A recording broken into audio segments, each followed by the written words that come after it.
Let's return to This Week in America. Here's your host, Rick Bratton. Welcome back, everybody, coast to coast. This Week in America. In Wilderness and Mountain Lore by Eric Magelssen explores the stories and adventures of visiting a mountain wilderness retreat over a 50-year period with a group of friends, a compelling and beautifully written tribute to the mountains of the Pacific Northwest. Eric, a lifelong outdoorsman and lover of nature, was born in New London, Wisconsin, moved at infancy to Seattle with his family just prior to the Second World War. Growing up in the Pacific Northwest, he fell in love with everything to do in the mountains, hiking, climbing, camping, fishing, and skiing. Eric has been a lifelong artist, mostly with paint, and has been a journaler for the past 40 years.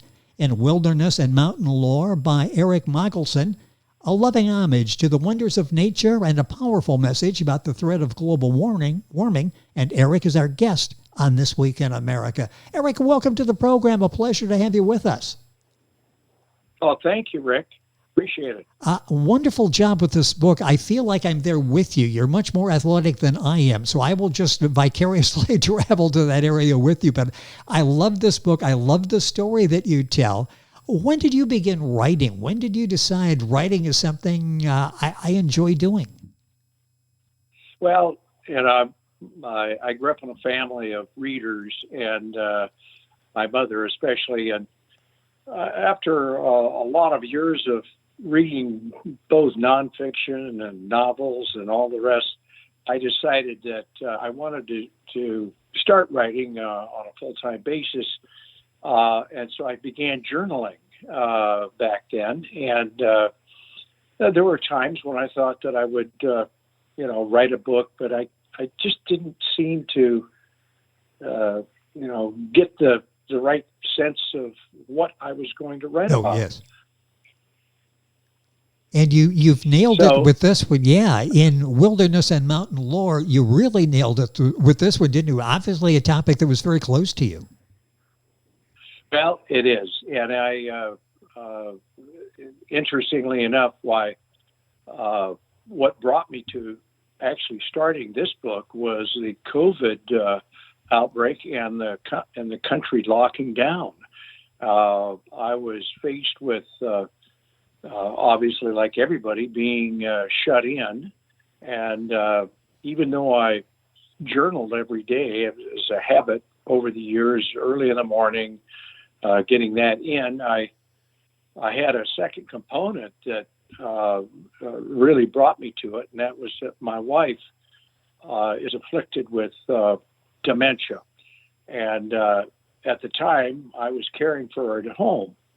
When I realized that we were no longer going to go outdoors and that sort of thing, I had to come up with something to kind of maintain my sanity, if you will.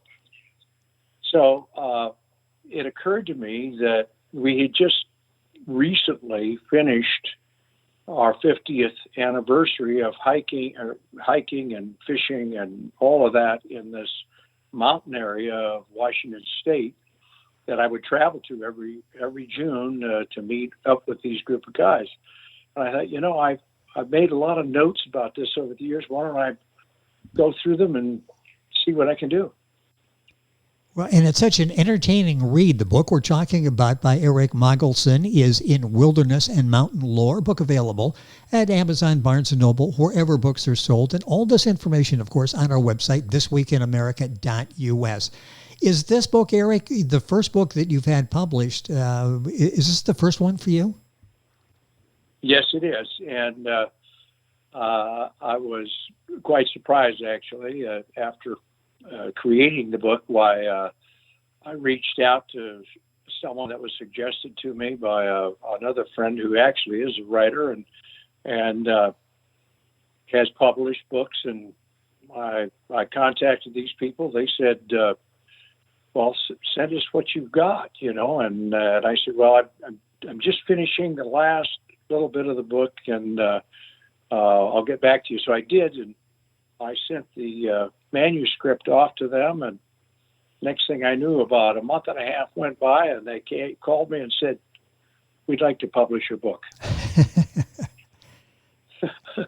I had a little surprise there, really, because Yes. I didn't think it was going to happen that easily. But it's a long process, and I've learned a lot along the way. It came out this last summer, so that was in 20 that I've really started it all. So it takes a while. It is a long process. It's interesting. Some people think, okay, you write a book and then a couple of weeks later the book is out and you can go into a store or get on Amazon and buy it. The whole process takes a while, and I'm sure it's been a learning experience for you as you put the book together. But it's available now, receiving excellent reviews in Wilderness and Mountain Lore by Eric Magelssen. And if you're Googling, that's Magelssen. Book available, just remember the title, in Wilderness and Mountain Lore. Book at Amazon, the usual places. A link on our website, thisweekinamerica.us. Let's talk about where this book takes place. Talk about the wilderness. What specific wilderness area are you talking about in your book? Well, the Cascade Mountain Range, which runs north to south down almost the middle of Washington State, has a wilderness area in it that was designated back in 1963 by Congress, and to preserve this wonderful place. And it's full of very high mountains, upwards of 9,500 feet thereabouts, and absolute pristine wilderness. Part of the congressional requirement is that there be no roads built in there beyond what it existed. Yes. Which were very few. And there is a trail down the middle of it called the Pacific Crest Trail that runs through the heart of this wilderness area, and that you can hike on, and many people do, and I have. Full of mountain lakes and just some of the most wonderful untouched country that still exists there. So a group of us got together back in the late 60s, believe it or not, and found ourselves at this small resort, only 2 cabins, and across a mile and a half of water on this lake called Domke Lake. And we went there for the fishing principally, and as well as hiking. And I was already a very ardent hiker and mountaineer, and I kind of brought that to this group. Most of them were just interested outdoors people, and lo and behold, Eric shows up and says, "Hey, we've got a trail over there. Let's hike on it." So we did a lot of that and explored in and around that beautiful area. Now, the interesting thing about this is that the Domke Lake is right on the border of the wilderness area. So there's still motorboats and things of that nature, but very small motorized boats, and they can use chainsaws and things of that nature on the outside of that. But no motorized, mechanized equipment can be used in the wilderness area.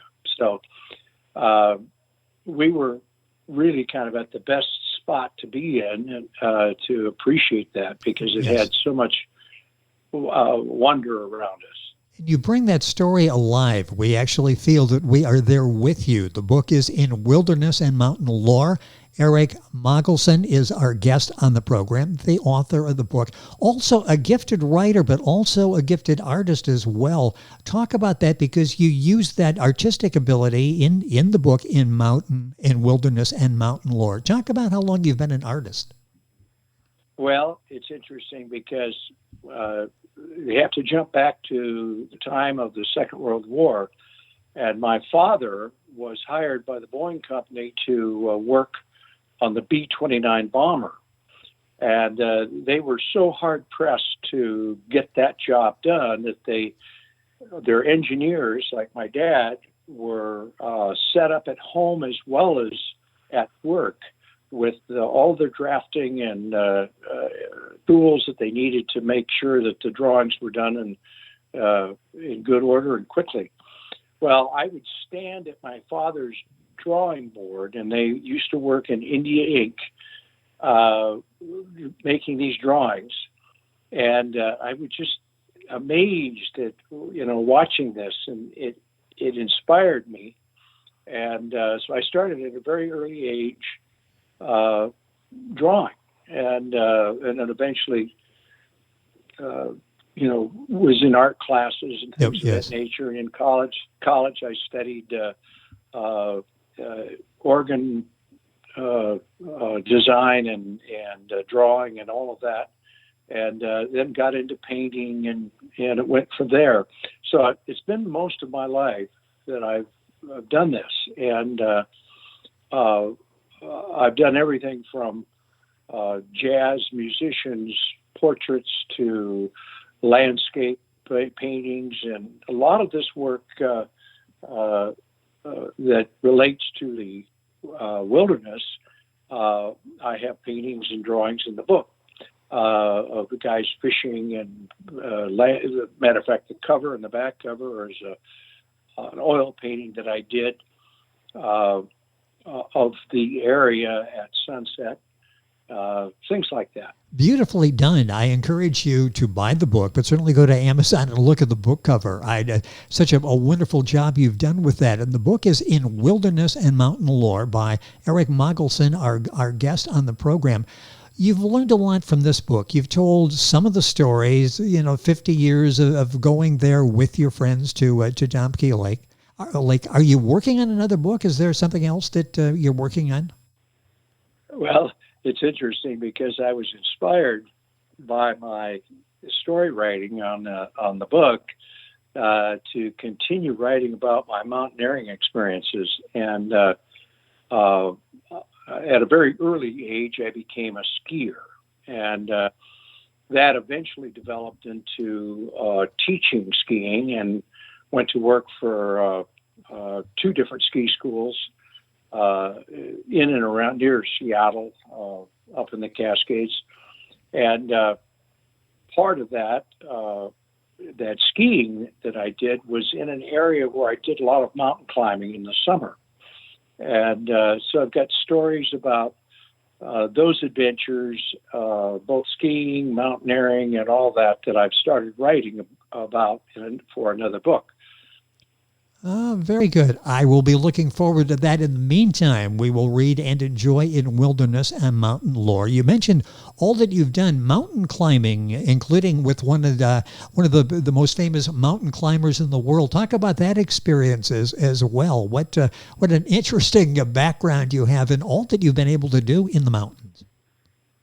Well, it's interesting because one of the stories that I have written for the new book happens to be about one of the most famous mountaineers that climbed Mount Everest, a fellow by the name of Dr. Thomas Hornbein, who at the same time that Jim Whittaker was the first American to top Everest in 1963, Dr. Hornbein climbed the West Ridge, which had never been done, with a fellow climber, and did it on that same climb a day or two later. And although he's talked about a good deal in the book, and has also written a book on the West Ridge,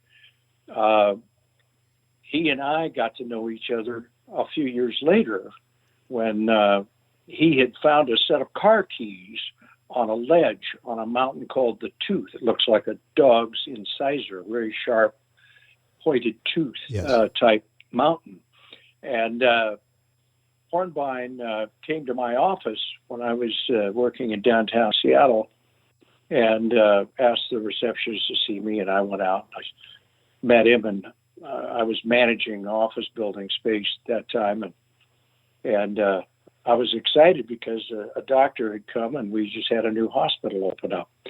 So I said to Dr. Hornbein, I said, well, you've come to the right place. We've got a new hospital here in the Stimson building, and And he says, no, I'm not here to see you. See him, about the building. Yes. He says, I'm here to see you specifically. And he reaches in his pocket, pulls out a set of car keys and sets them on my desk. And I said, what's that all about? And he says, look at it. He says, I found these on a ledge on that mountain, and this was a route that had never been climbed before. And I said, really? He said, yes. He says, those are your keys. And Amazing. Sure enough, they had put, in those days, they used to sell, with your licensing, a tab that you could put on your car keys. And yes. it showed the license number. And he looked me up when he found these because he was upset that somebody had beat him up this route. And I said, it's your lucky day, because I said it wasn't me that did that climb. I said, I skied it. And he looked at me and, what do you mean you skied it? I said, well, I was teaching skiing in the ski area adjacent to that. And I took two of my best instructors up to show them some really great powder skiing in some bowls next to the tooth. And when we got up there that day, I looked back as I was motioning the guys to join me, and I fell. And I did a complete flip, landing on my skis again. We finished our run and made it to the bottom. Well, that evening when I went to reach for my car keys in my pocket, they were gone. Yeah. And that was the aha. Oh my God, I left it. They're up there on the mountain someplace. Now it's 2 or 3 years later. He climbs the mountain and finds the keys. And returns them to you. As it turns out, I found him located in Estes, Colorado. I was able to reach him, told him about the story because he's now 92. And I asked him if it was okay if I used his name and so on. Well, of course. He says, sure. And we had a great discussion about all of this. Well, he said, did you not climb that mountain at one point? I said, yeah. I said, I climbed it with your climbing partner, Jim Whitaker, the first man to top Everest. And I climbed it in 1957 with two other fellows, and Jim was the leader on the climb. He was leading the Seattle Mountaineers climbing course at that point, and I was taking that class, and it was an expert climb, and I did it with him. So that's how we both got to know both Jim Whitaker and Tom Hornbein. That is just an amazing story. Our guest on the program This Week in America, and you'll find all the information on our website. Our guest is Eric Magelssen, Magelssen. The book is in Wilderness and Mountain Lore. A couple of minutes left in the program. Talk about the 2015 Wolverine fire. This is one that some of us remember. There have been so many. Unfortunately, recently you tend to lose track of these. But this really had a great impact on you and Domke Lake. And there's a message there, a warning there for all of us, isn't there? Yes, there really is. And that June, our group there were 6 of us, had come up to do our annual trip, and it was our 50th trip. And we were having our Saturday night last dinner and kind of celebrating. We had the proprietor of the resort, a fellow by the name of Sid Burns, come over for dinner, and he brought with him a homemade rhubarb pie, and we're sitting around enjoying everything. And I did a special treat for all the guys. I brought up photographic books that I had made of our adventures there for all those years, and I handed one to each of the guys at that dinner. And it was sort of our swan song, if you will, but we still plan to come back. Well, it turns out 2 weeks later, a lightning strike hit up the lake from where we were, about 3 miles, in very dense and difficult country that only a helicopter could lower repellers into to check on something like a fire. And they had a fire start there. And that fire, they called in a special helicopter that has almost a 3,000 gallon bucket on it, and they dumped thousands of gallons of water on that lightning strike and thought they had it out. Well, unfortunately, they didn't. And about a month later, the fire spread from underground root systems and broke out above ground, and that was the wildcat fire that I speak of in the book. Yes. And it worked its way down and the Lake Chelan, and then up the mountainside into the Domke Lake Resort and destroyed the resort. It's just what a tragic story. And the book, unfortunately, out of time. So I will recommend highly that you pick up your own copy and read the story in Wilderness and Mountain Lore by Eric Magelssen. Eric, I understand you're 81 and still going strong. You sound like you're ready to take off and hit the mountain again later this afternoon if you could. How are you? You're still very active. You're still very active, aren't you? Yes, as a matter of fact, I just returned from another annual get-together that might get written up here one of these days. It's called the Whistler Boys Weekend, and this was our 42nd year of that group of skiers at Whistler, British Columbia. And so we met up there about a week and a half ago and had a great adventure. Well, an amazing story, and you will enjoy reading this, and hopefully we can have Eric back in the program to talk more about this and the other book or books that he's working on. Eric Magelssen, Magelssen. The book is In Wilderness and Mountain Lore. Eric, a pleasure having you on the program. Thank you for joining us. Amazing story. Time went by way too quickly. Thank you for being with us on the program. Thanks very much, Rick. I really appreciate it. It has been our pleasure. In Wilderness and Mountain Lore by Eric Magelssen. You'll find the book available at Amazon, Barnes & Noble, all of the usual places. And, of course, a link on our website, thisweekinamerica.us. We're back on today's program right after these messages. This Week in America is online. You can visit our website, thisweekinamerica.us. Scott Pinkerton, associate producer of This Week in America. Jay Anderson, segment producer. Ben Watson, webmaster. Otto Bechet, director of engineering and TV production. This Week in America produced and is a trademark of Blue Funk Broadcasting, LLC. For information on all of our guests and to listen to this week's show, our website again at thisweekinamerica.us. And I'm Sean Bratton, executive producer of This Week in America.